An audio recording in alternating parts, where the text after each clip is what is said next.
Hello guys, welcome back ప్లస్సీ channel.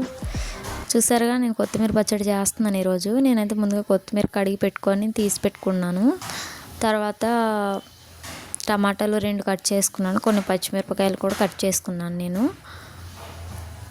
తర్వాత వాటిని చూసారుగా నేను కొంచెం ఆయిల్ తీసుకొని దాంట్లో పోపు దినుసులు వేసాను. తర్వాత కొన్ని వేరుశెనగ పిక్కలు వేసి వాటిని బాగా వేగిన తర్వాత కొంచెం పచ్చనిపప్పు ఉంటుంది కదా, పచ్చనిపప్పు వేసి దాని తర్వాత కొంచెం టమాటాలు, కరివేపాకు తర్వాత కొంచెం వేసాను. అవన్నీ చూసారు కదా, పచ్చిమిరపకాయలు ఇవన్నీ వేసి బాగా వేగిన తర్వాత కొంచెం పసుపు వేసి కలిపేసుకున్నాను.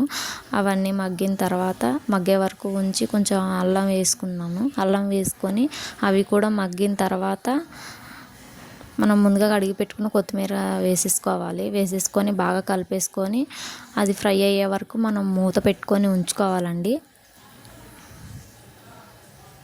నేను చెప్పినట్టుగా చేస్తే మీకు పచ్చడి అనేది చాలా అంటే చాలా టేస్టీగా వస్తుంది. సాల్ట్ కూడా మనం అందులోనే వేసేసుకోవాలి. చూడండి, నేను మిక్సీ పట్టేసుకున్నాను. తర్వాత ఇవి పోపు దినుసులు అనమాట.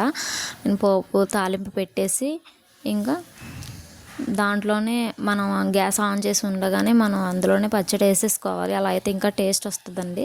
మీరు గమనించండి, ఎప్పుడైనా సరే మనం అవన్నీ ఫ్రై చేసుకునేటప్పుడే కొంచెం సాల్ట్ వేసుకోవాలి. ఒకవేళ చప్పగా ఉంది అనుకుంటే మనం మిక్సీ పట్టుకున్న తర్వాత వేసుకోవచ్చు. అలా చేస్తే మనకు కొంచెం టేస్ట్ అనేది బాగుంటుంది అనమాట. చూసారుగా ఎలా ఉంది. నేనైతే ఇప్పుడైతే దాన్ని తింటున్నాను. నేను చాలా అంటే చాలా టేస్ట్ వచ్చిందండి. నాకైతే చాలా బాగా నచ్చింది. మీకు కూడా నచ్చుతుందని నేను అనుకుంటున్నాను. ఒకసారి ట్రై చేసి చూడండి గాయస్. సబ్స్క్రైబ్ చేసుకోండి నా ఛానల్ని. Okay, bye.